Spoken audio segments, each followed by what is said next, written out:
Olá, boa noite. Estamos a começar mais uma edição do programa Visão Disruptiva, hoje para abordar sobre preparação para entrevistas de emprego e criação de currículos. Temos nos estúdios 3 grandes convidadas que vão nos ajudar a abordar sobre esta importante temática. Fausta Sajombolo, Márcia Cardoso e Jaqueline Antônio são as nossas convidadas de hoje. Sejam todas bem-vindas. Obrigada.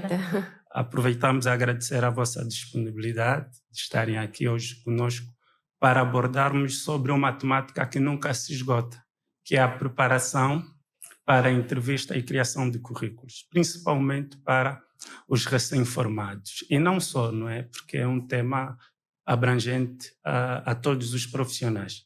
Então, a minha questão começo da seguinte forma: o que é que os candidatos devem fazer para prepararem-se de forma correta para uma entrevista de emprego?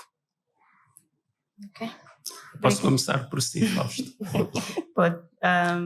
Boa noite a todos. O meu nome é Fausto Sajombolo, sou coordenadora de recrutamentos na empresa SLB. Bem, respondendo à questão, como é que os candidatos devem se preparar para uma entrevista de emprego?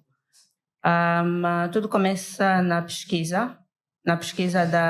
Pronto, se te convidarem para uma entrevista, deves pesquisar primeiro, né, sobre a vaga, sobre a posição, neste caso, e depois sobre a empresa, o que é que a empresa faz.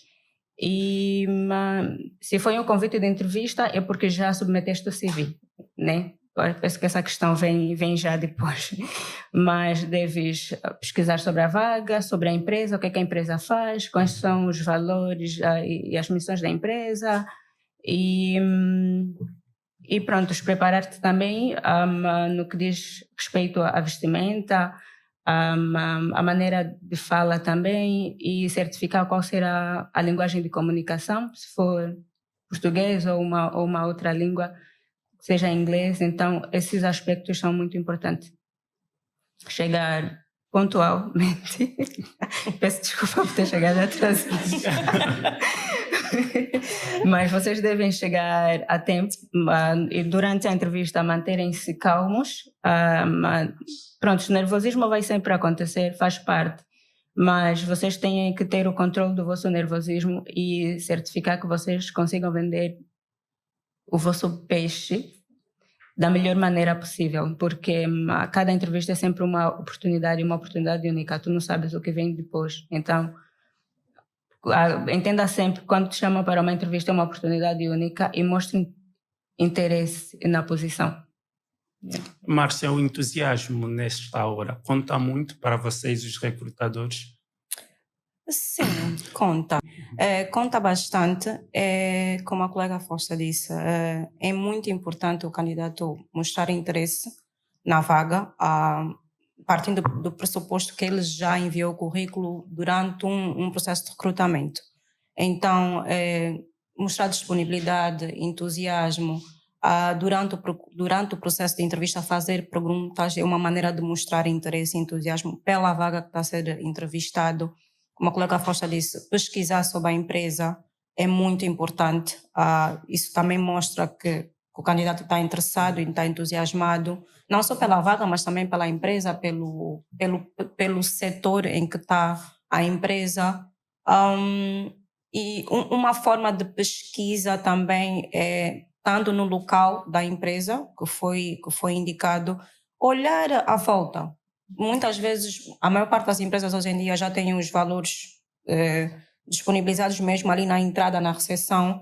Então, meio que olhar à volta, ver quais são os valores, qual é a missão, qual é a visão e pesquisar principalmente sobre a empresa e o que é que ela está fazendo no setor. Isso é o mais importante. Jaqueline, a tua visão em relação a isto? Bem, para mim a preparação para a entrevista de trabalho começa na hora da procura, né? Okay. Naquilo que é a criação do próprio CV, na hora de procura da vaga, ver o que é que tu estás a procurar, o que é requisitado de ti, preparar-se, ver se preenches aqueles requisitos, saber exatamente o que cada uma daquelas coisas quer dizer, que é para tu perceberes o que é que o recrutador está a precisar para a empresa e como tu vais te poder, como disse a Fausta, vender o teu peixe o máximo para mostrar que tu, então, és a pessoa ideal ou mais, né, qualificada para essa posição. Bem, ainda dentro disto que vocês acabaram de falar, há a questão, por exemplo, de alguns comportamentos que os candidatos vão apresentando no momento da entrevista, que de certa forma os recrutadores incomodam-se com isto. Sim. E quais seriam, então, digamos, os comportamentos que os recrutadores menos apreciam no momento de uma entrevista? Bom, eu, pessoalmente, quando eu estou a recrutar, principalmente se for para a minha equipa, eu olho para aquilo que são as experiências, mas o caráter para mim conta muito. Então, eu sou uma pessoa bastante observadora. A forma como tu te vestes, a forma como tu andas, a forma como tu vais falar, a forma como vais te sentar, a forma como vais questionar, a forma como vais responder. Eu tomo atenção a todas estas coisas. Depois, claro, a parte que é mais técnica, né? Para saber exatamente se tens as competências exigidas para aquela vaga. Então, essas são umas das coisas que às vezes as pessoas não levam assim muito em consideração, mas é muito, muito importante. Por quê? Porque aquilo que são competências, há pessoas que aprendem muito rápido, tu podes treinar, mas aquilo que é modos, falta de caráter e tudo mais, é muito mais complicado. Ok. Quero dizer que o comportamento é das competências mais difíceis de serem treinadas. É sim. Um bocadinho no pensamento da colega, é algo que eu também, durante os processos que eu faço, observo muito. Antes de começar, tinha partilhado que basicamente sou vista, digamos assim, como a polícia má, porque eu sou a que faz mais questões em termos comportamentais. Já tive casos de que tive que lutar um bocadinho com a área técnica, em termos de peso, o que é que pesa mais, mas foi o que a colega disse. Tecnicamente, a pessoa pode sempre ter formações, a empresa pode pagar formações para poder capacitar essa pessoa. Agora, comportamento é algo que não se treina, já é da pessoa. E claro, nós temos que ter também, temos as nossas bases, a nossa educação. Cada candidato é diferente, nós viemos com educações diferentes, culturas diferentes, outros estudaram fora, outros não. Então temos que ter ali um bocadinho mais de atenção nesse aspecto.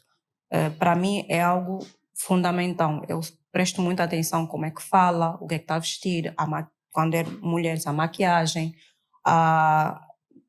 onde é que vai pousar a bolsa ou a carteira, coisas do gênero, se mantém contato visual, se fala muito só de si e não em termos em termos de trabalho em equipa, também é muito importante. Ok. Fausta, e o que é que você Sim, procura observar necessariamente aos seus candidatos? Concordo plenamente com as minhas colegas. Também são aspectos que eu observo muito.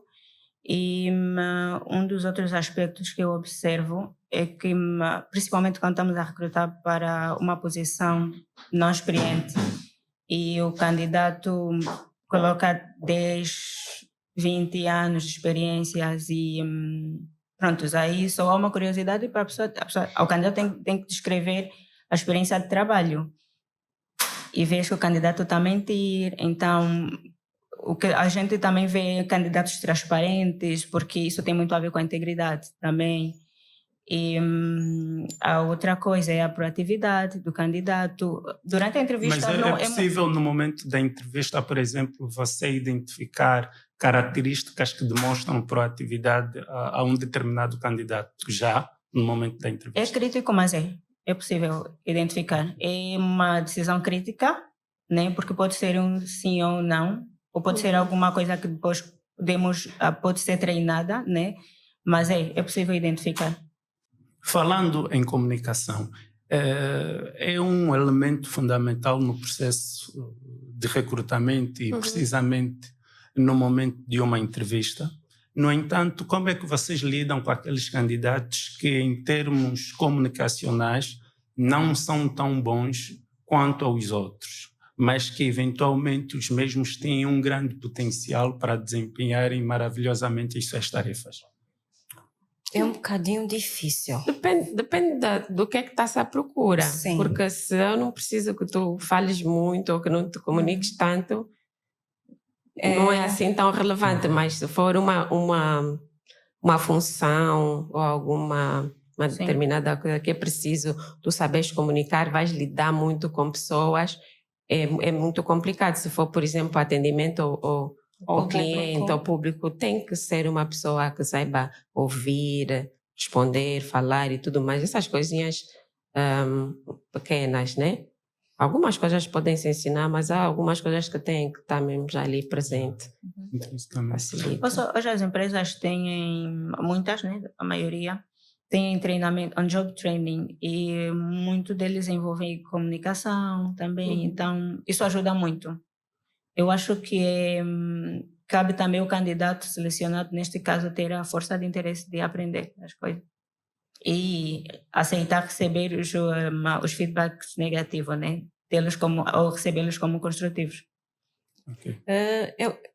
Eu concordo com as minhas colegas, mas também sou da opinião que depende muito da posição em que estás a candidatar. Quando são posições mais técnicas, claro que nós vamos fazer as questões mais específicas, né? Do teor comportamental, mas até um certo ponto nós vamos querer ver se tem algum tipo de comunicação, porque podes ser um engenheiro de campo ou reservatório ou seja lá o que for, em alguma parte da tua carreira tu vais ter que comunicar com alguém. Sim. Então tem que ter ali o mínimo de comunicação possível. Sim. Então, mas quando é para as áreas mais de suporte, por exemplo, eu não estou a recrutar um técnico sério de comunicação e imagem, eu vou querer que ele fale, eu vou querer que ele saiba escrever, vou querer que ele consiga se apresentar como deve ser, principalmente para as entidades externas, porque ele vai estar a expor a imagem da empresa. Então, acho que tem mais a ver com isso também. Relativamente às questões ligadas aos recrutadores, que normalmente tornaram-se um clichê, será que existem padrões para responder determinadas questões colocadas pelos recrutadores, como, por exemplo, fala um pouco de si, quais são os teus pontos fortes e os teus pontos fracos, que tornaram-se praticamente um clichê? Existe um padrão que os candidatos devem efetivamente responder a estas questões? O que é que vocês procuram saber em concreto quando vocês colocam essas questões aos candidatos? Eu acho que não... Bem, né, como quando estou a recrutar, eu não tenho assim um padrão. Eu, quando estou a entrevistar alguém para alguma determinada função, eu quero saber quem é a pessoa, o que é que ela pensa, se ela tem alguma experiência na vaga que se candidatou, por que se candidatou, e ver como é que essa pessoa vai se encaixar naquilo que nós estamos à procura, né? O mínimo de coisas, qualificações, se faz o match, se não, e tudo. Mas, aliás, hoje, com a inteligência artificial, para tu estás na entrevista é porque já passaste um monte de passos, já és um dos candidatos do top da lista para passar. Então, quando está ali, é mais para certificar que, de facto, é um dos tops que se candidatou para aquela posição. Mas o que eu aconselho a quem vai à entrevista é ser ele mesmo, né? Porque aquelas coisas... Eu sou diretora de recursos humanos, mas nunca fui só recrutadora. E eu acho que eu não ia gostar só de ser recrutadora, porque não gosto muito de recrutamento, porque recrutamento é aquela coisa que as pessoas vêm, te iludem e tu depois contratas, depois tu vês, não é nada daquilo que essa pessoa não é nada daquilo que... não sei. Então, eu não gosto muito, porque depois ali tens que abrir a vaga novamente, tens que procurar, tens que fazer a triagem, tens que não sei quantos. Então, o recrutamento não é muito a minha praia. E eu sou uma pessoa... Também eu acho que é por trabalhar no setor petrolífero desde que eu comecei e aquilo é tudo muito rápido, não há tempo para coisa, tudo correria. Então, a praticidade, eu sou sempre muito prática. Quando vês é porque já estás no shortlist. Quando estás no shortlist, eu só quero confirmar que você é aquilo, ver os soft skills e tudo mais. Então, o conselho é vai abertamente, tenta ficar o mais calmo possível, para perceber bem as questões, para responder exatamente aquilo que as pessoas querem saber, que o recrutador quer saber, porque muitas vezes quando nós estamos nervosos, eu lembro bem as minhas primeiras entrevistas, eu saía de lá, mas perguntaram uma coisa que sei, mas de repente com o nervosismo tu bloqueias e não... Dá um branco. Dá um branco, não respondes e não sei quantos. Então, procura estar calmo, pôr na cabeça que aquilo é uma conversa onde tu vais dizer quem tu és, o que é que tu já fizeste, como é que fazes as coisas, as experiências que tiveste e como tu podes agregar valor nessa empresa que precisa de alguém. Então, serenidade. A serenidade não deve estar ligada também à experiência profissional, porque o que a Jacqueline acabou de dizer, eu lembro-me também de ter passado por várias entrevistas no início da minha carreira e basicamente quando recebia os telefonemas para ir a uma entrevista, eu nem sequer conseguia dormir, não é? Para um recém-formado, alguém que está à procura da sua primeira experiência, o conselho de manter a calma vale, mas vale o que vale, não é? O que é que vocês procuram observar, por exemplo, para um candidato que vai à sua primeira entrevista, um recém-formado? O que é que vocês procuram extrair dele? Bem, eu antes de começar uma entrevista, normalmente tento sempre passar a mensagem ao candidato de manter a calma. Eu faço questão de dizer, considero isso uma conversa, só quero, como é que eu posso dizer, confirmar o que está no seu CV. Porque basicamente a entrevista é isso, é confirmar aquilo que está no CV. E foi o que a colega Jacqueline disse, se já chegou até o processo de entrevista, então é porque de alguma forma tem as qualificações para estar ali. Então eu tento sempre passar a mensagem de, olha, isso é o passo final, é só uma conversa, pode manter a calma, oferece sempre uma água. E quando é um recém-licenciado, eu acho que o tom da entrevista já é um bocadinho diferente com alguém que já tem muita experiência. Sim. Então, quando é alguém que já tem muita experiência, eu vou direto ao assunto, eu não dou muitas voltas. Agora, quando é alguém recém-licenciado, eu tento meio que fazer a pessoa sentir-se à vontade, abrir-se o máximo, ser aberto o máximo possível, para eu poder conhecer o candidato e realmente constatar que é aquilo que está no CV. Então, eu sei que é difícil, eu também já passei por muitas entrevistas, não foram fáceis, mas pronto, eu acho que também o pesquisar sobre a empresa é algo que vai te agregar valor e vai meio que te pôr em vantagem com outros candidatos. Se tu souberes exatamente para que vaga tu estás aí, para que empresa tu estás a ir, em que setor está, isso também vai te ajudar muito. Então, acho que é isso. Também concordo. E só para partilhar a minha experiência, quando eu comecei, depois da minha formação, depois eu fui aplicando. A primeira entrevista, nervosa, muito nervosa, quase em pânico. A segunda entrevista, há uma coisa. Toda entrevista que tu vais, procura na segunda entrevista com uma outra empresa ou numa outra vaga, procura sempre fazer o diferente. Ou seja, depois da primeira entrevista, faz uma autoavaliação. Hoje receber um não, né, de um processo de recrutamento onde estavas a participar, receberes um não que não passaste. Não que não te desanime, mas procura ver, eu sei que é difícil, mas procura ver onde é que podias fazer melhor e não fizeste. Se estavas muito nervoso e tinhas informações para partilhar com o recrutador e não conseguiste partilhar, procura na próxima entrevista partilhar. Sabes que são informações que vai ajudar muito no processo. Procura partilhar, procura sempre fazer uma autoavaliação depois da entrevista para a próxima entrevista. Sim, antes da entrevista também, não faz uma autoavaliação, mas tens que te preparar para a posição, para as entrevistas. Então, foi isso que eu fazia. A primeira, não passei. Então, eu perguntava, por que eu não passei? O que faltou? Ou a língua, ou não falei bem, ou fui muito agitada, ou cheguei tarde. Eu não cheguei tarde. Ou cheguei tarde, ou... sei lá, tem sempre alguma coisa que tu não fizeste bem, porque as coisas não são 100% perfeitas, mas também o recrutador não está a esperar que tu... O recrutador não está à procura de um candidato perfeito, mas que tenha as mínimas qualificações possíveis para ocupar a posição. Ok. E deixa só acrescentar algo que é importante. Focamos muito nos recém-formados, mas também existem muitas pessoas que têm muitas experiências, coisas muito boas a acrescentar a qualquer empresa, mas tu olhas para a candidatura, você vê um monte de informações, tu não sabes onde começar a ler as fontes. E nem acreditas que é um experience profissional. Tu não acreditas. Então, é importante para as pessoas que são experientes, é importante, e hoje em dia fala-se muito em storytelling, né? Que o teu CV tem que contar, tem que explicar exatamente a tua trajetória, os ganhos, os projetos que participaste, quantas coisas economizaste, por exemplo, que projetos bem-sucedidos fizeste, quantas pessoas geriste.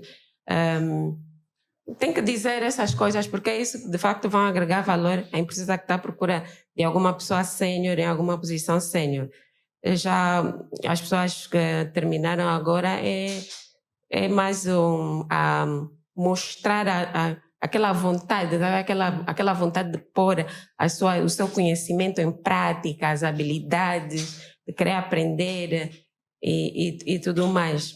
Então, é ali a diferença. Muitas vezes nós temos todos os skills, mas a forma como nós nos candidatamos e apresentamos aquilo que nós somos não é da mais appealing, não é a mais apelativa. Exatamente. Só para acrescentar, contar uma experiência que eu tive num dos meus empregos, eu não vou dizer qual. Estávamos a recrutar para uma posição de especialista de campo, mas num departamento específico, tipo reservatório, o quê? Reservar performance. Performance de reservatórios, pronto. E era muito, muito específicos. E também estávamos conscientes que era difícil encontrar candidatos em Angola, mas nós precisávamos do angolano. E também sabíamos quais as empresas rivais onde a gente podia ir. As concorrentes. Abrimos a posição, muita gente aplicou, mas agora as pessoas específicas e que estão naquela empresa, se fizer, aparece uma lista de compras. É que tu tinhas que procurar, ok, stimulation, é isso aqui, é cold tubing, ok. E depois tinhas que ligar ao candidato só para explicar mais ou menos qual é o trabalho que faz. Basicamente, você vai ter que criar o teu CV para ele e convencer o departamento que esse é o candidato que talvez vai isso ocupar. Porque já deve estar farta de estar à procura dessa posição. E que eu tenho a certeza que o candidato vai conseguir performar, vai preencher a posição que está disponível, mas só que não tem os soft skills de como criar um CV, como elaborar, como espelhar no CV as experiências de trabalho, a experiência que teve nesta mesma posição, os projetos que esteve envolvido. Por essa dificuldade, os candidatos perdem muitas boas oportunidades. Significa que a criação de um bom CV é importante para aumentar as chances de conseguir não fazer uma Bíblia, Bíblia 60 páginas, não, sei lá, 6 páginas ou 4 páginas, mas um CV bem resumido. Aí vai a questão da comunicação, porque ao escrever, tu não estás a escrever para ti, tu estás a escrever para uma outra pessoa a ler, então tens que ter a certeza que a pessoa que estiver a ler, o recrutador ou o chefe do departamento, vai entender que tu estás a ler, o que você, até que ponto quer chegar.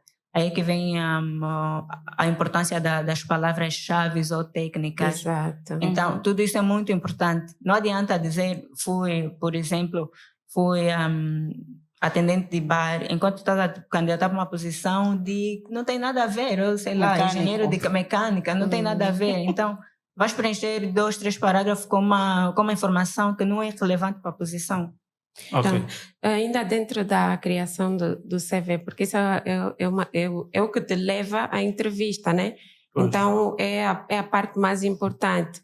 E hoje em dia, há pouco tempo eu falei em inteligência artificial. Nós, por exemplo, na empresa onde eu trabalho, há alguns anos nós agora começamos a usar softwares de recrutamento, onde, por exemplo, esse trabalho, por exemplo, com a João, né? Fausta, desculpa, de Fausta vai João muito longe. Da Fausta, que a Fausta teve de ver o CV, procurar. O nosso software, eu já não tenho esse trabalho com o software. Por quê? Porque o software ele procura hashtags, palavras-chave, procura todos os requisitos que ele põe, então ele vê e seleciona os melhores. Eu só vejo os melhores, aqueles que não estão, mas nem sempre quer dizer que aqueles que ficaram não preenchem os requisitos. Então, hoje em dia, para fazer uma aplicação, por exemplo, no LinkedIn, onde são tudo sistemas, é importante mesmo pegar mesmo na descrição de funções do que estão à procura e fazer o teu CV, claro, não vais mentir, né? Mas reformular ou rephrase ou reescrever de acordo utilizando essas palavras-chave. Por exemplo, eu trabalhei na SLB, onde trabalha a Fausta, e a minha posição lá era Personnel Representative, que na verdade é um generalista de recursos humanos. Nas outras empresas chamam HR Advisor. É a mesmíssima coisa, mas se eles estiverem à procura de um Personnel Representative e eu escrever HR Advisor, provavelmente eu não vou aparecer nas funções, nos coisas top. Então, tira aquele job description, vê exatamente se a linguagem utilizada naquela empresa tem alguma semelhança com a linguagem, né, que você tem no teu CV, porque hoje em dia esses sistemas, a inteligência artificial está a escolher e ninguém tem mais tempo de ficar ali a coisa. Por exemplo, eu tenho uma caixa de recrutamento onde eu tenho 20 mil e-mails por ler. Eu ainda não tenho essa sorte de ter o software, então ainda tenho mesmo que picar. Eu não confio mais no nosso software. Já não? Não. Por quê? Porque os candidatos, eles às vezes não são verdadeiros com eles mesmos. Bem que a posição é a representante de recursos humanos. Vai lembrar que se calhar só trabalhou uma semana como representante de recursos humanos, ou porque fez um estágiozinho lá no departamento. Não, eu tenho a experiência, eu também vou aplicar.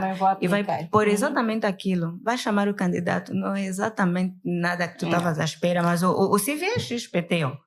Mas o candidato na entrevista, E como é que vocês olham para essa situação, por exemplo, que a Fausta acabou de dizer faz todo sentido, porque eu vejo pessoas aplicarem para vagas onde estão a pedir 10 anos de experiência como diretor de RH, e ele nunca foi diretor, mas ele tem fé que pode também ser escolhido porque trabalha na área de recursos humanos. Tem experiências equivalentes também. Um supervisor? Sim, um supervisor ou alguém chefe de departamento. Então, tem essas experiências equivalentes que não é igual, mas estão próximas.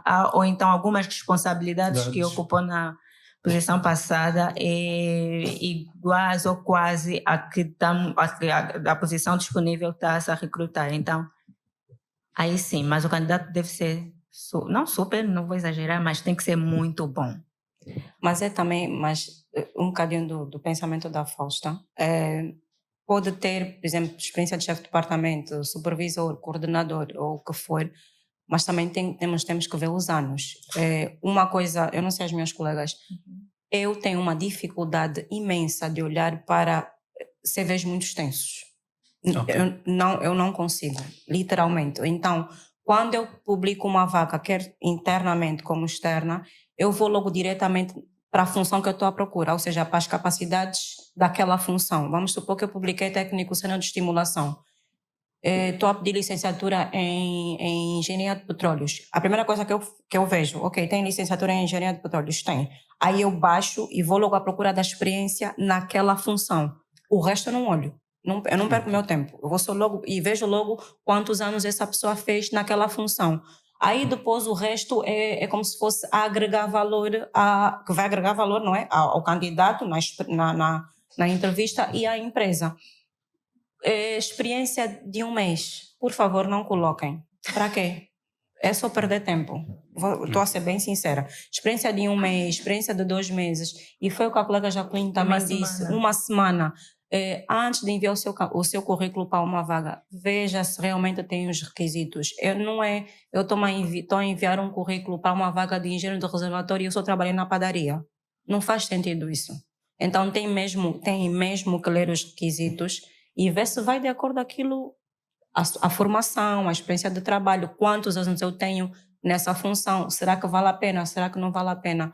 Claro que nós vamos ter sempre os tentantes, recebemos muitos. Eu estava a dizer, eu não tenho software, então eu tenho mesmo que picar e vou partilhar que leva muito tempo. Eu literalmente devo levar para aí 2 dias. Como é que vocês lidam com possíveis lacunas que vocês identificam nos currículos dos candidatos? E em muitos casos essas lacunas acabam por ser mesmo mentiras. Por exemplo, dizer que trabalhou numa determinada empresa, mas não trabalhou naquela empresa. Desempenhou uma determinada função, mas afinal não acabou por determinar aquela função, por exemplo. Como é que vocês encaram isso e quais são os procedimentos que vocês seguem em situações similares? Aí é que vem a minha fama de policiamã, porque basta eu dar conta que o candidato me está a mentir, simplesmente ele me perde. Eu não dou continuidade. Eu deixo os colegas da área técnica continuarem com as perguntas. Quando eles finalizam, eu comunico à pessoa, olha... Já bloqueia aí. Eu bloqueio completamente. Eu também assim. É que a pessoa me perde... Já não tenho nada a falar. Já não tenho mais nada a falar. Espero todos os meus colegas terminarem. Vamos tentar. Eles mentiram. Exatamente. Aqui. Bom, a indústria aqui que eu trabalho é muito pequena e quase todos os profissionais conhecem-se. Não, mais tarde ou mais cedo vais esbarrar com alguém que conhece alguém que conhece alguém e nós todos nos conhecemos. Aliás, acho que o país inteiro é assim. Nós todos acabamos por estar de alguma forma ligados ou interligados, né? Então, tu podes até mentir, podes até conseguir, parabéns, entras. Mas a partir do momento que tu entras e começas a descobrir que tu não estiveste no sítio tal, não tens isso, tu ficas ali só mesmo. É a primeira oportunidade que tiverem de tirar, vão tirar, ou então não há crescimento. Sim. E só para acrescentar, tem algo que a empresa onde eu trabalho faz, e acho que muitas empresas também fazem a reference check.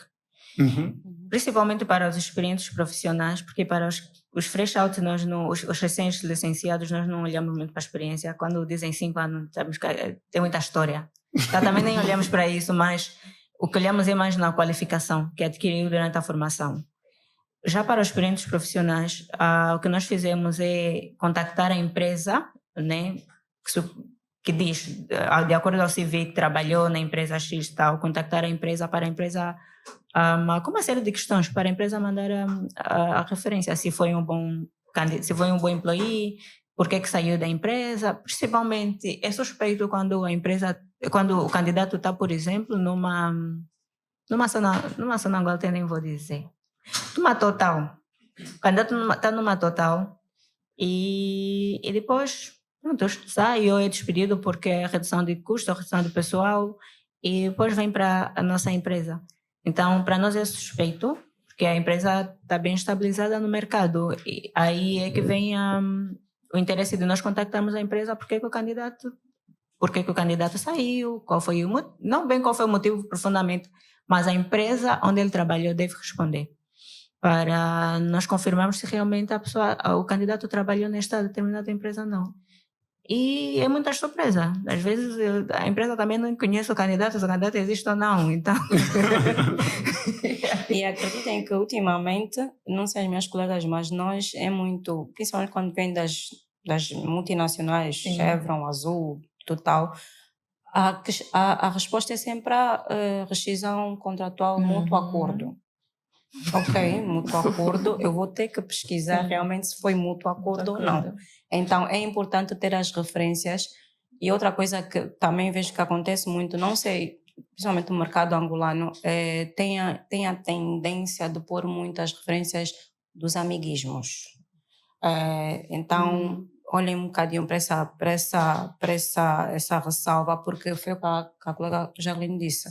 Pode até entrar, mas depois, ao longo do trabalho, das atividades, vai se dar conta que não tem aquilo que disse que tinha na entrevista. Por isso é que a nossa maneira de pedir a referência do candidato, na empresa onde está, saiu, de acordo com o que diz no CV, é de recursos humanos para recursos humanos. Né? Ok. A partir da direção de recursos humanos, porque eles têm, e é confidencial também, então aí pelo menos vamos ter a certeza que sim, o candidato trabalhou aí, saiu por este motivo, então aí, pronto, continuamos com o processo. E se for um feedback negativo em relação ao candidato, vamos aqui colocar o exemplo de que o candidato, na sua última experiência, não teve uma renovação contratual. É normal. Não é? Isto por si só é motivo para vocês desistirem do candidato ou nem por isso? Mas comportamental é motivo. Vamos supor que é uma rescisão por ajuste de, como é que se diz? Contas, não. Ai, meu Deus. Por causa da redução de custos. Aí é completamente diferente. Normal, agora, se for rescisão por processo disciplinar, vamos querer saber qual foi o motivo do processo disciplinar. Então, já é comportamental. Então, isso pesa um bocadinho. Sim, tem que mesmo o processo disciplinar tem que balançar. Se for roubo, por exemplo, automaticamente riscado. Mas foi porque teve uma desavença com o colega e tudo mais, a pessoa tenta ver, conversa, ainda dá para ajustar, porque no final do dia somos todos humanos, né? Mas põe sempre na balança. Ainda dentro falamos agora, acabaram por falar das referências. As cartas de apresentação, vocês aconselham que os candidatos apresentem? Eu não acredito nada daquilo. Não. Eu prefiro que tragam um CV XPTO do que uma carta. Eu digo não porque eu já tive casos de a carta ser exatamente igual, tudo igual, só muda o nome. E digo mesmo já, quando eu recebi o processo dessas duas pessoas, eu automaticamente descartei. Porque mostra-me que as pessoas não têm criatividade. Então, eu peguei nos processos, pus na minha gaveta. Fica na base de dados. Não, carta não. Envia só já o teu CV, que é melhor. Facilita o processo, reduz o meu tempo de procura e de análise.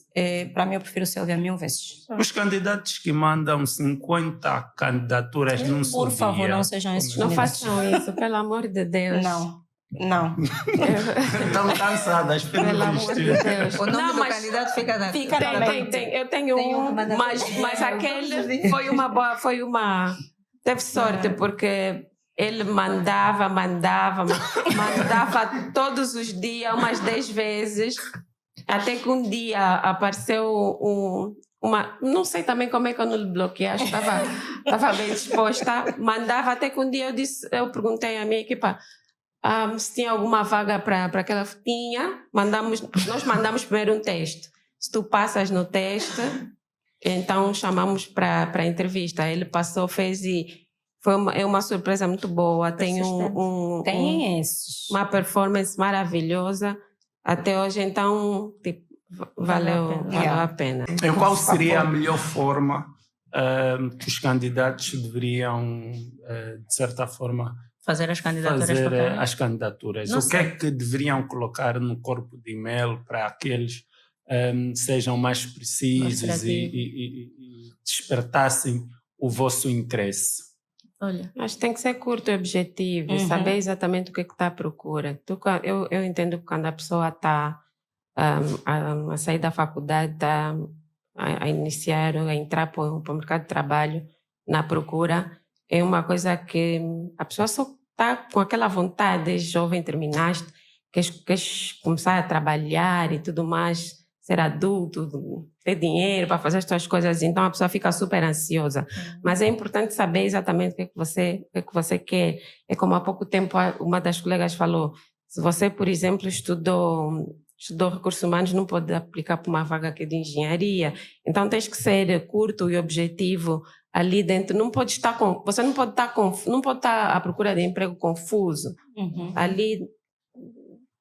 Há profissionais que colocam, por exemplo, as suas qualificações do ensino de base. Faz sentido, por exemplo, para quem está a candidatar-se para uma vaga com exigências de qualificações superiores, colocar a experiência do ensino de base, como, por exemplo, fiz a 4ª classe na escola 203? Não. Por exemplo, se for uma vaga de operador de produção, nós hoje em dia tem muitos institutos politécnicos que fazem, têm cursos específicos com disciplinas específicas para a área de produção. Então, essa experiência, essa qualificação no ensino médio é importante. Agora, 2ª classe, estudei na Escola X, não vai agregar valor nenhum. E voltando só um bocadinho nas candidaturas espontâneas, por exemplo, a empresa onde eu trabalho, as candidaturas não são feitas via e-mail. São todas feitas no site. Quer as candidaturas, que as posições estão disponíveis, quer as espontâneas são todas feitas exclusivamente no site. Mas os candidatos insistem em mandar e-mail. Está tudo bem até aí. Mas há uma outra questão. Vê o conteúdo que você vai escrever no e-mail. Não vai escrever a história, por exemplo, pai que morreu, desculpa, é uma informação muito sensível. Pai que morreu, de não sei o quê, da tua vida toda no e-mail, depois o teu CV atrás. Não fazem isso. Depois a outra questão também é mandar só e-mail, só tem o CV. No e-mail só tem CV, não tem subject, não tem nada, só tem o CV. Sejam curtos e objetivos. Já não sabe para que vaga E depois já não é um bom CV, já é um CV só uma lista de compras. Então, outra questão é manter os CVs atualizados. Sim. Nós nunca sabemos quando é que alguma empresa vai contactar. Eu sei que é um trabalho meio chatinho, digamos assim, ter que estar toda hora a atualizar. Mas aí é o que eu disse, atualizar com experiências que vão agregar valor para ti como profissional e para a empresa. Sim. Não uma experiência, trabalhei durante o verão, 2 meses na padaria X, vou adicionar. Não, são experiências que agreguem valor, mas tenta manter o CV atualizado sempre, principalmente e-mail e o contato telefônico. Aproveitando agora que a Fausta falou sobre as candidaturas através do website, a nossa realidade aqui, as pessoas ainda têm essa falta de literacia, não é? Tecnológica, e ter um e-mail ativo ainda é um desafio muito grande para muitos profissionais, ainda é um desafio muito grande. E eu entendo que, por exemplo, para recém-formados, o processo de candidatura através dos websites é um bocadinho cansativo. Até não só para os recém-formados, e até para alguns profissionais experientes. Os vossos websites têm uma complexidade um bocadinho grande para as pessoas acessarem e poderem, de certa forma, fazer as suas candidaturas. Como é que vocês lidam com essa questão? Nós temos que viver ao ritmo da vida, do mundo. O mundo é digital. Se antes o CV escrevíamos, os CVs antigamente, não só lá muito mais velha, mas os CVs antigamente também não era assim, não é escrever no computador, era escrever mesmo assim, manuscrito. Depois agora é computador. Agora não, já não podes entregar o CV somente, depois tens que mandar no e-mail. E-mail agora no e-mail tem um site onde tu vais fazer a candidatura e vais submeter o teu CV. O desafio começa aí. O mundo é digital. Ninguém quer ficar atrás. Nenhuma empresa quer ficar atrás. Tu, como candidato, também não queres ficar atrás. Tens que correr ao mesmo ritmo. Graças a Deus, eu já vi sites como da Cidril e muitas empresas e que é muito inclusivo. Se não falas inglês, o site não é totalmente inglês, o nosso também não é totalmente inglês. Tu podes mudar a linguagem para a linguagem que quiseres, até para mandarim. Tu podes mudar para mandarim e vais criar a tua conta com a linguagem mandarim, vais preencher todos os campos em mandarim, vais submeter o teu CV em mandarim. Se é português, também vais mudar a linguagem para português. Até nem vem escrito língua, vem a bandeira. Clica aí e muda a bandeira. Português, vais pôr a de Portugal ou Brasil. Tu é que escolhe até português, você escolhe. Queres brasileiro ou queres português? Escolhe. E aí vais preenchendo. Leia o que está... O meu professor de IT dizia, leia o que está no ecrã. Então, leia o que está no ecrã, com atenção. E depois, os nossos candidatos também não têm muita paciência. Também é uma outra Eu coisa. acho que é a ansiedade também. A ansiedade também. Às vezes, nem ansiedade, é uma preguiça. Não têm paciência de ler o que está lá, o que está pedindo. Entra logo em pânico. Não vou conseguir. Aqui não estou a entender o que está me pedindo. Mas está lá, só é a tua idade. Vais colocar, vais baixar, já tem o número 2, 3, 4, 5.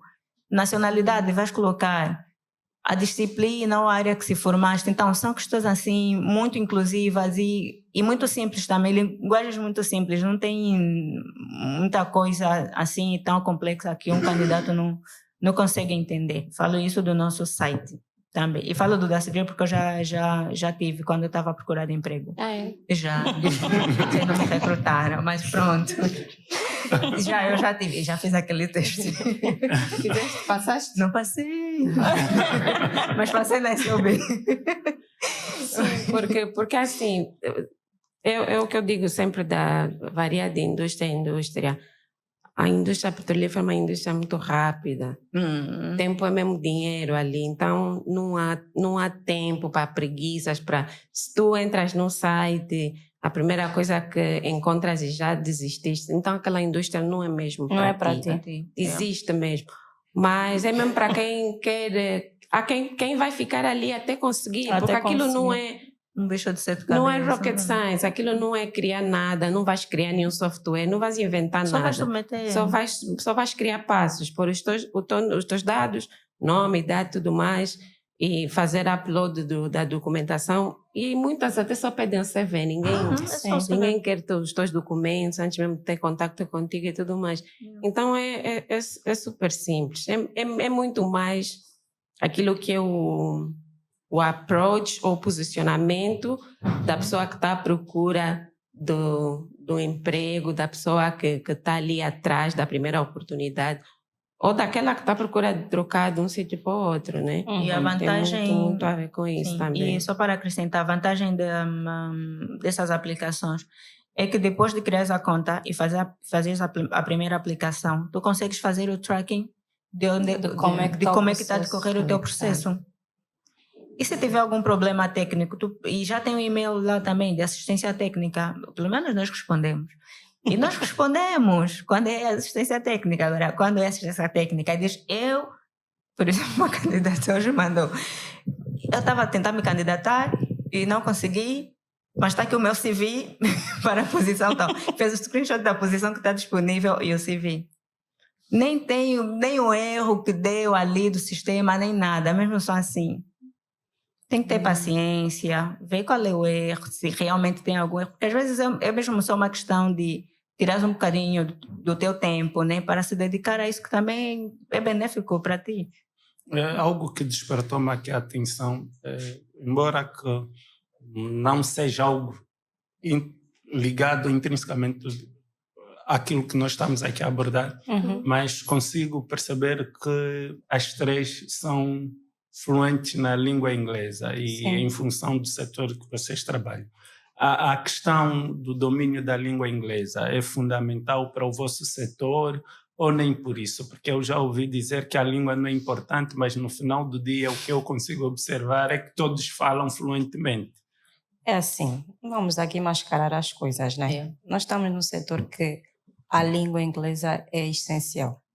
Então, pode até ser para uma vaga que nem sequer requer, mas em algum momento da tua função, tu vais ter que ler alguma coisa em inglês, vais ter que responder alguma coisa em inglês, vais ter que lidar com algum tipo de fornecedor ou prestador de serviço que é em inglês. Nós do RH temos expatriados, temos que falar inglês com eles.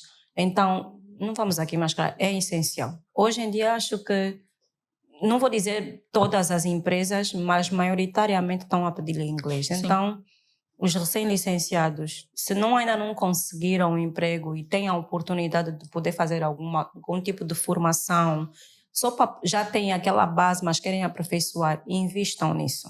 Eu sei que da outra vez nós também falamos disso, e a colega Jacqueline frisou, é importante. Então, não vamos aqui mascarar. E para aquelas vagas que vocês dizem que o candidato deve ser fluente na língua inglesa, mas o candidato não passa do How are you e ele acredita que também deve mandar a sua candidatura. As entrevistas, neste caso em concreto, são feitas em língua inglesa ou em português? Quando a língua é um fator eliminatório, as entrevistas são feitas em inglês, né, para testar o nível de fluência da língua desse candidato. Então, ali é inglês mesmo para isso. Mas quando o candidato diz que é intermédio, que fala... depois não fala. Podemos sempre... Quando é intermédio, nós podemos sempre falar um bocadinho para ver em que nível está, medir. Mas ali já sabemos que ele foi sincero. E também depois a empresa pode sempre pedir a ele para continuar o curso, ou a empresa pagar mesmo, mas ali já foi sincero, não escreveu, por exemplo, fluente em inglês, fluente em francês e chega na entrevista e não fala nada daquilo. Nada. Daí a importância... Ele só entende, não Sim, fala. Daí a importância da sinceridade outra vez. É que até o entender, nós conseguimos ver se a pessoa mesmo entende ou não. Sim. Significa que o processo de preparação para a entrevista e criação de currículos, a atualização dos CVs deve ser uma luta constante para quem está à procura de emprego. Absolutamente. Imagina, vais numa entrevista, pergunta, o que é que a Total faz? Sei que a Total é uma empresa petrolífera, está em Angola e está nos Estados Unidos só. Em que áreas é que estão? Em que áreas é que estão? Quais são os nossos valores? Quais são os últimos projetos? Sustentabilidade ou projetos sociais, por exemplo, né? Porque é uma empresa muito ativa no mercado, então tu tens muita informação para dar. Principalmente se agora que eles mudaram para Total Energia, porque eu não vou vender da minha empresa, mas Total Energia, por exemplo. Então, antes era Total e alguma coisa. Tu tens que ter o domínio dessa informação também. Então, é muito importante pesquisar sobre a empresa antes de ir numa entrevista, pesquisar sobre a posição, um bocadinho do perfil ou então de quem vai te entrevistar. Isso encontras no LinkedIn hoje em dia. Então já consegues ver que a pessoa é assim, é isso, e através das publicações consegues imaginar ou ter mais ou menos a ideia quem estará a me entrevistar. Então isso tudo ajuda muito. É importante fazer uma pesquisa também sobre a pessoa que irá entrevistar. Ajuda. Eu já vi candidatos antes da entrevista irem visitar o meu perfil toda hora até fazerem o pedido de conexão. E saíram-se muito bem, não porque fizeram um pedido de conexão, mas eles pesquisaram até o outro colega que também estaria na entrevista, pesquisaram sobre a empresa, sobre os últimos projetos que a empresa teve envolvido. Então, isso ajuda muito, na verdade ajuda muito. Mas eu sou da opinião, se fores pesquisar, não precisas dar a entender que pesquisaste. Exatamente, não. Eu já tive uma candidata que no final da entrevista disse, eu já os conheço. E éramos 3. E nós nos olhamos tipo, ok, conhece como? Longe de nós que ela foi no site da Eto e viu, porque nós temos vídeos de cada direção e cada chefia. E longe de nós que ela foi pesquisar sobre isso. Claro que é importante, mas não precisa dar a entender que pesquisou. Sim. E principalmente quando dás a entender de uma forma meio do tipo, eu fiz o meu trabalho de casa, com o nariz empinado. Porque no final do dia não é sobre o perfil do recrutador, é sobre a posição. Então, é sobre a posição e a empresa. Essas informações, na verdade, é só para te ajudar a ter mais ou menos a ideia a que meio tu vais estar e teres o domínio. Na verdade, é mais para te ajudar, é para servir de suporte. Não é para vir dizer, olha, eu te pesquisei, no dia tal estavas lá, na atividade. Não é isso. A entrevista não é sobre o recrutador, é sobre a posição. Exatamente. Tem uma questão que vocês muito colocam e eu não posso deixar de fazer essa questão. Pretensão salarial. O candidato é obrigado a falar ou a responder sobre esta questão da pretensão salarial, não respondendo que implicâncias isso causa ou que impacto isso tem no processo de recrutamento deste candidato. Oh my God. Eu não gosto de fazer essa pergunta, nem gosto que me façam essa pergunta, mas entretanto é importante fazer porque É preciso saber quais são as tuas expectativas, se corresponde àquilo que está dentro da nossa grelha salarial ou não. Mas Não é mais fácil vocês dizerem a vossa grelha é o candidato? Não. Por exemplo, ver se eu me ajusto ou não. Assim seria muito infelizmente, fácil. infelizmente não é assim. E um ponto. Essa questão eu coloco mais aos candidatos. Até nunca usa para estágio e para recém-licenciado ou para Não faz trainee. sentido. Nunca coloco essa questão. Essa questão é especificamente para os experientes. Ok. Experientes que estejam a trabalhar. Exatamente, sim. Porque essa pessoa já tem um salário, então nós queremos... Não é uma questão eliminatória. Para mim, não é uma questão eliminatória, honestamente falando. Para mim depende. Se Então, estiveres acima da minha grelha... Não. Aí é que está, porque depois o candidato, né, coloco-me aqui na posição de candidato, o receio em dizer, por exemplo, uma pretensão salarial que esteja muito acima daquilo que é o valor que vocês têm na vossa grelha salarial ou muito abaixo, porque muitos candidatos alegam que quando você dá... estima, não é? Estima aí um valor muito abaixo daquilo que é o que a empresa quer oferecer na sua grelha salarial. A empresa aproveita-se disso fazendo uma proposta muito abaixo daquilo que está na sua grelha salarial. Em empresas Isso é verdade sérias, ou nem por isso? em empresas sérias não. Ah, sim. Verdade. Em empresas sérias não. Tem outras empresas que fazem sim e estão sempre ali para tirar proveito do trabalhador, mas empresas sérias não. Têm políticas, têm procedimento, tem também uma grelha salarial, e tem o entre os graus e tudo mais. É só seguir. E se estiveres abaixo da grelha é melhor, né? Porque eu vou te dar uma proposta, tu vais ficar feliz, tu vais trabalhar para nós. Mas se estiver muito acima, por exemplo, eu já sei e não preciso fazer uma oferta para não te ofender. E outra coisa mas também... ela às vezes só falou a sua pretensão. Mais uma vez a sinceridade, não falaste a verdade. Mas também há muita coisa, há muitos fatores que jogam à volta do processo. Porque a pretensão salarial foi só uma questão, mas depois vem as outras questões antes da pergunta da pretensão salarial. Aquela é a última, né? Sim, porque às vezes o candidato nem sequer saiu-se muito bem durante a entrevista, mas como a pretensão salarial é uma questão padrão também para seguir, porque depois temos que comparar com os outros candidatos também, qual é a pretensão. Então, tudo isso joga à volta do processo. Quando o candidato é muito bom, isso não é por causa da pretensão salarial, na verdade, mas é porque teve uma boa performance durante a entrevista e tem uma pretensão salarial não muito alta, mas alta, que é acima do nosso pacote. Então vem a questão da negociação. Aí vamos negociar e ver se ela aceita.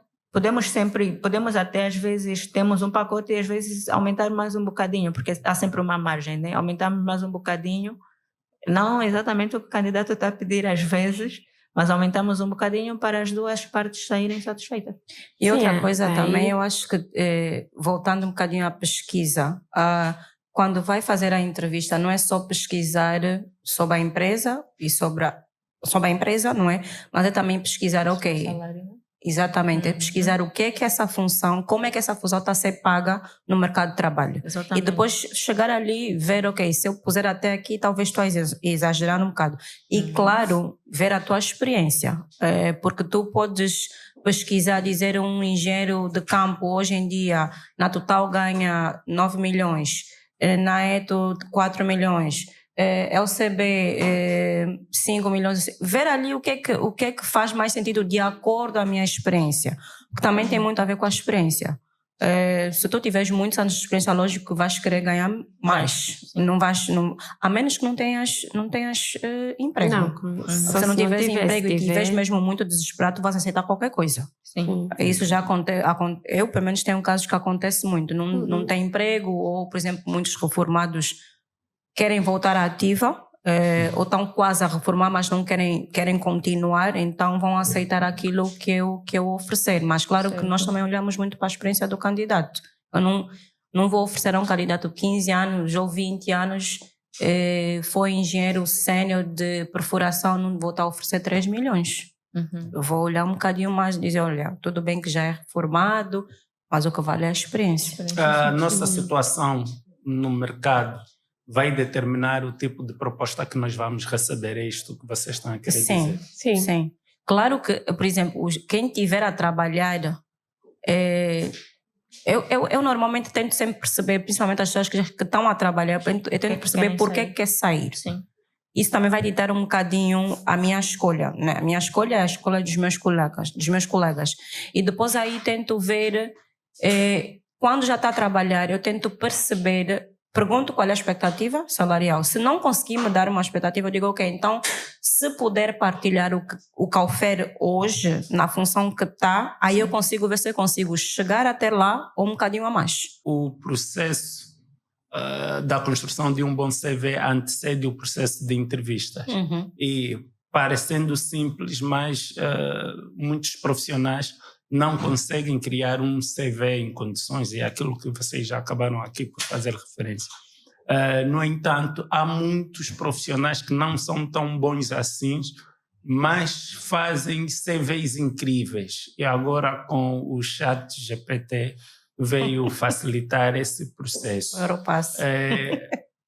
É mais trabalhoso para vocês encontrarem candidatos com CVs brilhantes e que na sua performance na entrevista deixa muito a desejar. Qual é o vosso sentimento neste caso e que conselhos é que vocês deixam para estes profissionais?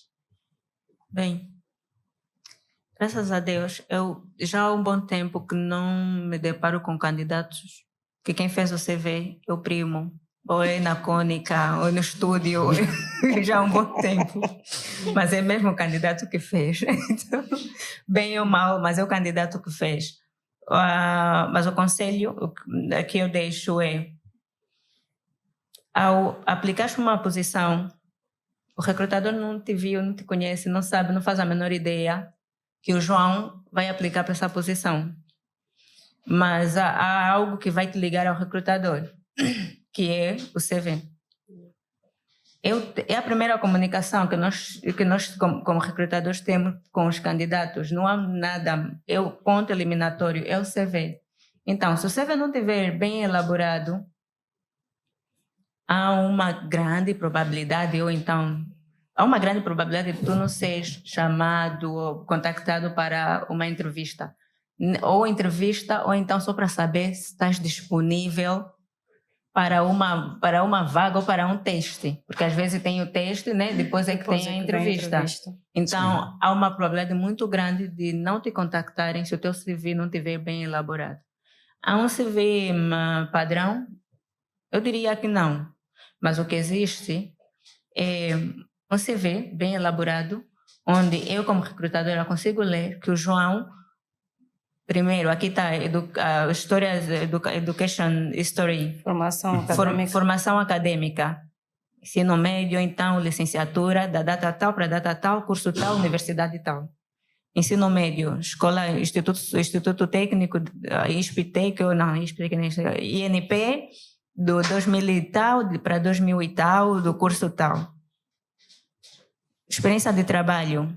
Trabalhei na empresa Simangola, no dia, na data tal, da posição tal, depois responsabilidades. Não é uma bíblia, mas se calhar 5 pontos, ok. Principalmente quando não foi muitos anos ou muitos anos de experiência.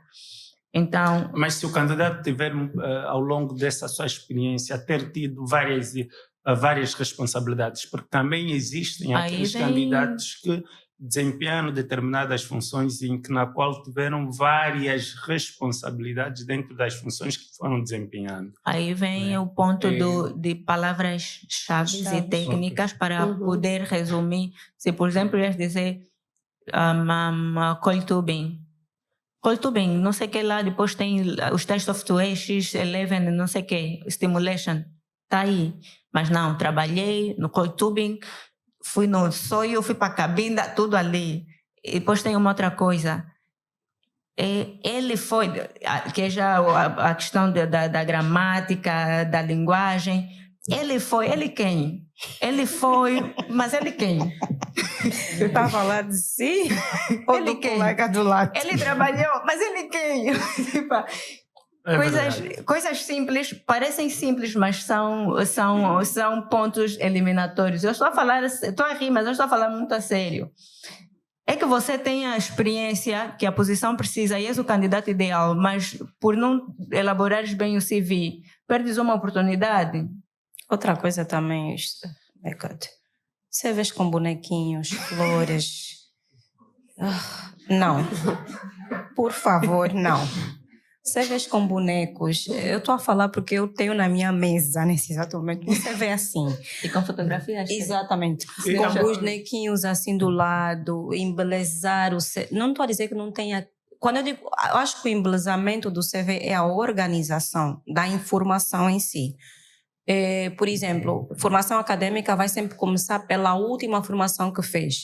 A minha última formação foi um mestrado em gestão de empresas, então vou começar por ali. E depois vou cascateando, como dizem, até a primeira, digamos assim. O mesmo é com a experiência... Que é o ensino médio. Exatamente. O mesmo não com o ensino de base. Exatamente. Não. O mesmo com a experiência profissional. Eu vou começar da última que eu estou a exercer. Eu trouxe o meu... digamos, partilhando já que eu ao fazer vi que a minha experiência de agora está por último em vez de estar a primeira, mas pronto. Okay.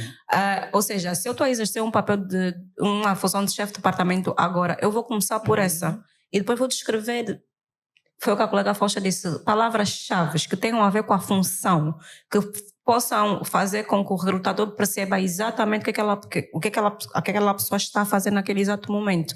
Então, não alongar muito as florzinhas e desenhos, não. Ninguém quer isso. Só para repetir o que eu disse aqui, mas vou repetir porque é importante. Nós estamos na era da tecnologia, as empresas estão a criar e a comprar softwares. Nós, por exemplo, na empresa onde eu trabalho, volto a dizer, nós temos um software, nós já não perdemos tempo em ver um CV de cada vez.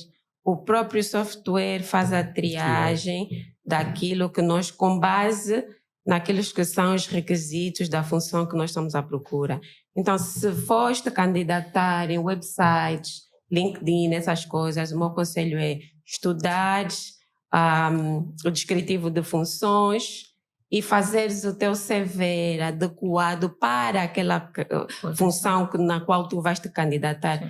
Porque aqui as coisas só vão evoluir. Com a inteligência artificial só vai, não sei se é melhorar ou piorar, né? Porque também nem tudo é bom. Sim. Mas o mundo está a seguir esse caminho. Então, se foste candidatar em algum website, no LinkedIn, faça o seu CV de acordo com aquela função. Usa essas palavras-chave, porque, como eu já disse há pouco tempo, existem funções que são as mesmas, mas variam de indústria para indústria. As terminologias. As terminologias, certo, variam. Antigamente, hoje em dia, quase que as pessoas já não querem usar, por exemplo, a palavra recursos humanos, eles dizem capital humano. Capital humano. E é a mesma People coisa. And culture. Exatamente. Está tudo a mudar para ali. Então, é ficar atento nessas coisas, que é para mais e mais. Conseguimos então ser chamados e ouvidos para a entrevista, que já é um passo bom, porque quem não fizer isso vai começar mesmo a ficar para trás, né? Sem esquecer que nós em Angola somos 75% da nossa população é jovem, acho que é abaixo de 25 ou 26 anos, se não estou em erro, e são os jovens que estão a sair da faculdade e tudo mais, nós com 30 a caminho dos 40. Como se não for keep up, começas a ficar para trás. Então, atenção a essas coisas. Isso é o que eu deixo aqui para todos. A descrição do género numa determinada posição, como é que vocês encaram isso? Um bocadinho fora do tema, mas, por exemplo, estamos a recrutar um técnico de RH de preferência Não, nunca. Isso, pelo menos para mim não existe. gênero X. Não, essa opinião não existe, mas, Gênero mas Y. Infelizmente, mas a indústria petrolífera eu ainda acho que é muito machista. Uhum. Eu, por exemplo, tenho para a área técnica os diretores de departamento, não, essa vai distrair os meus homens offshore, eu não quero mulher lá, não sei o quanto. E às vezes é uma pessoa super competente e tudo mais. Tem várias engenheiras que fazem testes, passam, são experientes, mas um ou outro diz, não, essa é muito bonita, vai distrair ali as operações. E quase não temos mulheres nenhumas, muito poucas mesmo. Já. Aí Eu acho onde está a luta do gender balance. poucas, Exatamente. Das sim. empresas, que é o caso da nossa. Que é o caso, acho que até da Total. Estou falando da Total, mas é a missão. Acho que é a missão. Aí é onde vem os objetivos, né? Traçada anualmente, onde vem a luta do gender balance para a igualdade de gênero no field. Ainda é no uma field. luta muito É uma grande. luta muito Muito grande, grande. mas parece mentira, mas isso é muito para as meninas. Vocês até deviam aí tirar vantagens disso. Hoje em dia, as grandes empresas estão muito focadas no gender balance. Então, eu acho que esperam de vocês é que sejam candidatas competentes para ocupar a posição. Porque é uma luta das empresas. constante. É um compromisso das empresas, é uma luta. E quando há um processo de recrutamento onde tem meninas, a atenção é Muito maior. voltada Não para quero elas. Aqui, Depende. mas eu só estou a dizer dos objetivos das grandes empresas atualmente. A SLB faz isso e faz muito bem. Ok. Mas tem várias outras que é mesmo preciso... É preciso mesmo lutar. E a minha recomendação para todas aquelas jovens que começam, principalmente naqueles departamentos que são muito masculinos, é fazer o máximo possível de ser a melhor, de ser competente, que é para não arruinar as chances de todas as outras que vêm depois de ti. E não Porque ter medo. quando vem uma, às vezes é muito difícil tu convencer, eu, como, por exemplo, como RH, é difícil convencer por uma senhora, porque vai dizer, ela não tem força suficiente para levantar isso, não sei o quê. Lá tu convences e depois... A pessoa não mostra. a Não pessoa dá não mostra isso. resposta à necessidade. Quando vier uma outra pessoa, torna-se mais difícil ainda do que foi a primeira vez de convencer a pessoa de aceitar. Eu a mulher não nessa sei, posição. eu acho que eu tenho dado sorte nos meus últimos processos de recrutamento, porque as mulheres que eu recrutei têm se mostrado, têm dado resposta às necessidades da Eletroenergias. Não sei se é sorte minha. É sorte. Eu acho que, pronto. Então, esse ano eu quero meio que duplicar o número de Mas recrutadas. também depende. Mas né? também depende, Vocês sim. fazem o quê? Qual é o fazem cold tubing? Nós Por quê? somos produtores, produtores de óleo e gás. Agora já não, né? Mas até o ano passado éramos a única empresa privada produtora de óleo e gás. Agora estamos a virar um bocadinho também para as energias renováveis. Okay. As mulheres que eu contratei não foram para a área de operações, foram para a área de suporte, mas são pessoas que já têm alguma experiência. E claro que entrando no setor petrolífero exige mais ainda. E lógico que os olhos sempre voltam para elas. Por exemplo, eu recrutei uma engenheira química, recrutei uma técnica de compliance, recrutei 2 auditoras internas, que vieram, as 2 auditoras vieram de consultoras. Existe sim, o setor em si está a exigir muito das mulheres, mas foi o que as colegas disseram. Se tem a oportunidade, mostrem trabalho. Tem mesmo que mostrar, não tem como. Depois tem a questão, vão ser mães, depois vai ficar de licença. Só para dar um exemplo, houve um vídeo que teve aí a rolar de uma senhora ou moça que disse que durante o trabalho de parto esteve Isso é desnecessário. Não, é assim, eu não sou a favor disso. É desnecessário. Foi mesmo desnecessário. Eu não sou a favor disso porque eu acho que para nós mulheres nós precisamos ter a capacidade de também delegar quando estamos em cargos de chefia. Então, quando tu não consegues delegar, tu estás a mostrar que não... Desorganização. Desorganização da tua parte, que não capacitaste a tua equipa, não confias na tua equipa. Então, quando são, por exemplo, engenheiras, que são posições muito técnicas, tem que provar mesmo o trabalho. A indústria está a pedir muito, está a exigir muito de nós. Então, Bem, agradecer a presença das nossas caras convidadas, Obrigada. da nossa Obrigada. plateia. Por favor, sigam o nosso canal, porque nós precisamos que vocês sigam o nosso canal para ajudar-nos a crescer, para que tenhamos mais programas como estes, para que tenhamos outros temas a serem debatidos. Grato pela vossa presença e contamos convosco numa próxima oportunidade. Obrigado. Obrigada.